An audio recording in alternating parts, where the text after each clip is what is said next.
on est parti. Donc, premièrement, j'ai fait un peu de recherche, évidemment, et j'ai été le premier étonné parce que je savais pas qu'on était rendu si loin. Puis quand on regarde à Montréal, on frôle le 700 000, 800 000. Mais dans mon exemple, aujourd'hui, je m'en suis tenu à une maison de 515 000. Euh, mais c'est ça, vous voyez le prix médian des propriétés. Là, on parle d'une maison unifamiliale et le condo frôle le 400 000. Donc, c'est vraiment, vraiment impressionnant et ça va pas ralentir, hein. Le marché augmente, le marché boursier continue d'augmenter, mais tout ce qui est dans le marché s'accélère aussi. Le coût de la vie s'accélère. C'est complètement fou raide. Donc, les erreurs souvent que je rencontre. Puis en même temps, True Story, on a passé nous-mêmes par ce processus-là, parce que oui, j'ai déjà eu un endettement très élevé. Puis quand on a acheté notre première maison, la première chose à laquelle on s'est attaqué, c'est qu'on s'est fait un programme de désendettement.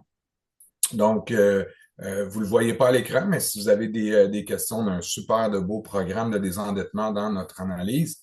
Et évidemment, c'est ça. On a commencé à travailler notre désendettement. Par la bande, ça l'a amélioré notre cote de crédit. Je vais y revenir un peu plus tard. Souvent, ce que je vois, ça, c'est une des erreurs, je dirais même en finance personnelle, que je vois trop souvent, c'est que les gens se font vendre l'idée de accélérer leur paiement de maison. Bon, il faut avoir du discernement ici. Pour certaines personnes, ça peut faire du sens. Si seulement si, tu es en route déjà au niveau de tes investissements vers ton indépendance financière. Mais moi, ici, ce que je vois, c'est des gens qui ont pas de plan d'investissement, puis que là, ils me disent, on accélère notre maison, on met tout sur la maison. Pourtant, il y a tout le temps deux côtés de médaille, et souvent, ce que je vois, c'est des gens qui, à ralentir leurs épargnes, j'ai un exemple qui me vient en tête où des gens mettaient seulement 400 dollars par mois de plus.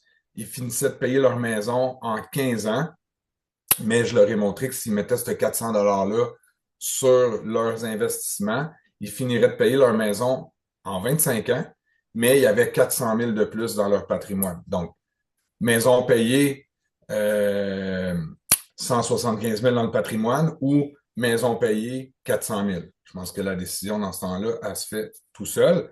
Évidemment, acheter une maison sans fonds de sécurité, c'est juste une question de temps qu'il va y avoir des imprévus, qu'il va y avoir des réparations. Des fois, les gens me trouvent intense quand je leur parle d'1% de budget d'entretien sur une maison plus récente et 2%, voire même 3, des fois sur une maison plus âgée.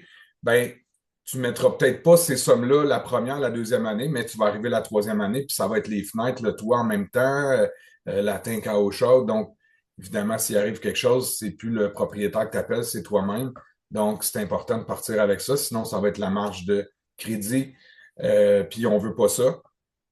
Je pense que tout le monde est au courant que le CELIAP existe. Donc, évidemment, on veut maximiser ces stratégies-là. C'est beaucoup plus flexible, c'est beaucoup plus friendly le CELIAP qu'aller râper ses REER parce que le concept de râper ses REER, encore là, j'arrive pas avec mes gros sabots, mais euh, c'est malheureux des fois de voir des gens qui accumulent des REER, qui accumulent des REER, c'est supposé être pour leur retraite, leur indépendance financière, puis boum, ils vont tout aller râper ça pour une maison, tu recules dans ton indépendance financière. Fait que c'est de trouver une espèce d'équilibre à travers ça. Euh, puis récemment, j'avais quelqu'un, qui avait des REER, il disait, hey, Eric, OK, on va rappeler les REER. Je dis, oui, on va rappeler les REER, mais ton projet de maison est pour le mois d'août, fait qu'on va rappeler les REER, on va prendre les REER, on va venir les mettre dans le CELIAP. Ça va te générer un autre retour d'impôt pour l'année prochaine. Puis au mois d'août, tu pourras retirer tes CELIAP en disant, je peux faire ça. Ben oui. Fait que c'est sûr que le gouvernement met les programmes en place, mais il ne va pas l'appeler pour amener les stratégies. Donc, comme je disais tantôt, on part dans l'idée d'acheter une maison, mais souvent, on veut une hypothèque. Donc, je vous présente ici mon chiffrier. Euh, donc, évidemment, je pense pas que c'est parfait, mais ça donne quand même une idée claire parce que souvent, les gens, la réflexion, c'est bon, mais Eric, euh, ça me coûte tant de loyer, ça va me coûter la même affaire que la maison. Là, c'est un c'est de moins en moins vrai, mais il reste que souvent les gens oublient certaines choses. Donc, ici, vous voyez que dans mon exemple, on a une maison de 515 000, un taux d'intérêt de 4 un amortissement sur 25 ans, mise de fonds minimale, 25 750. Bon, la SCHL, toutes sortes de trucs qui s'ajoutent, ça fait une hypothèque de 2676. Et ce que les gens, des fois, pensent pas assez souvent, c'est tous les frais d'acquisition. En ce moment, la taxe de bienvenue est en spécial. Merci, Madame Fréchette.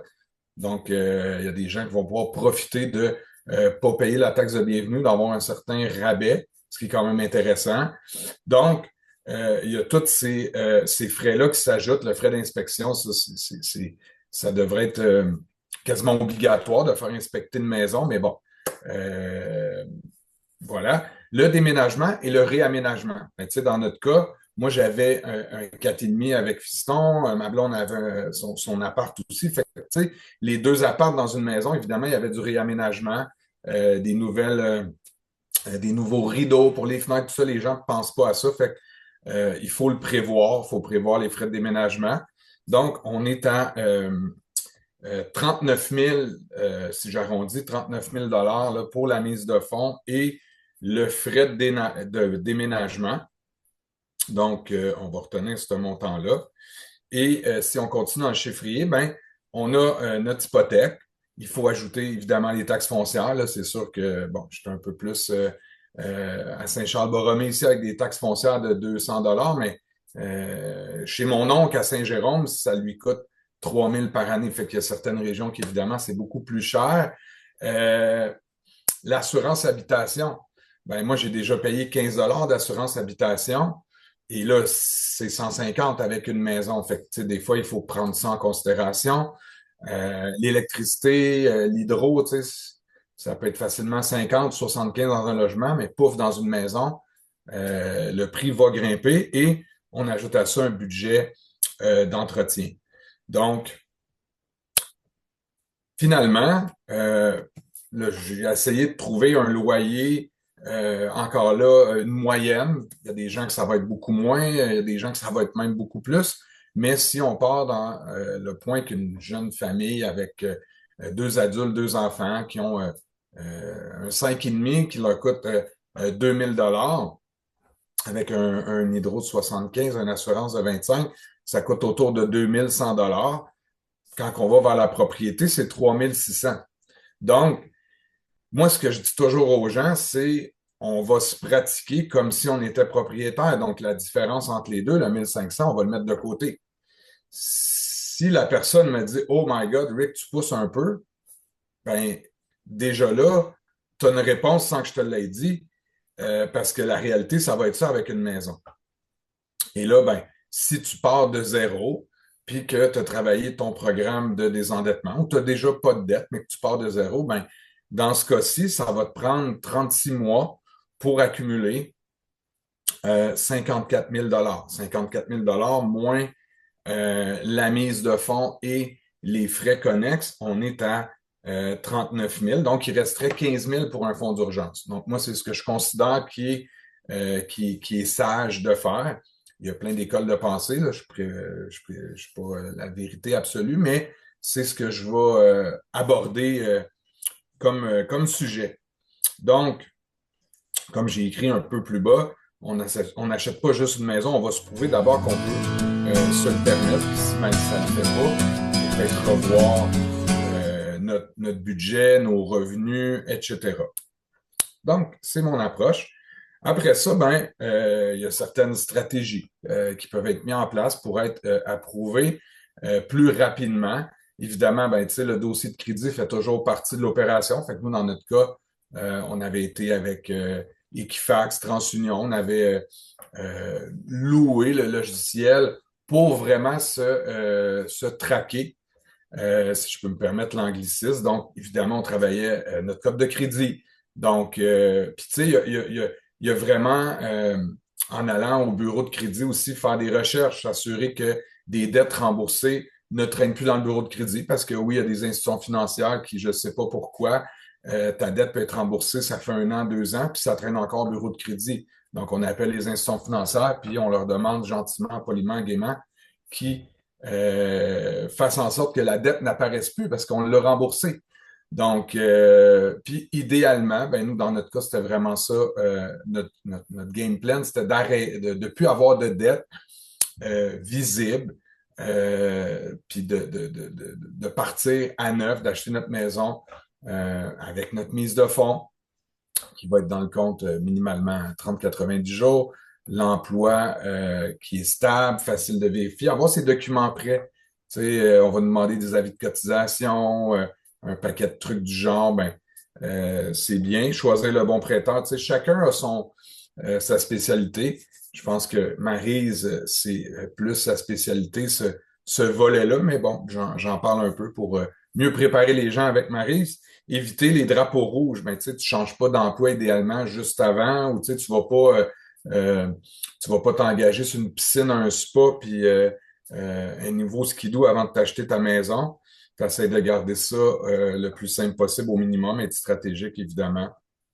Donc, question, commentaire, vous voulez un accompagnement, ben, vous avez mes coordonnées ici pour me contacter. Puis vous voyez dans le GPS financier, ben, tu sais, il y a la protection aussi que j'ai peut-être pas parlé, mais si on s'achète une maison, évidemment, notre protection, notre assurance vie doit être mise en place en conséquence parce que on veut pas laisser notre monde avec un fardeau d'une maison.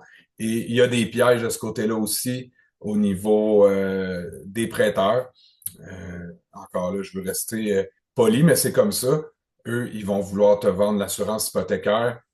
Piège à ne pas toucher. Pierre-Yves McSween en parle. Tous les professionnels neutres dans le domaine en parlent. L'assurance hypothécaire, c'est pas un bon produit, c'est très cher. Il faut comprendre ces enjeux-là. Donc, voilà.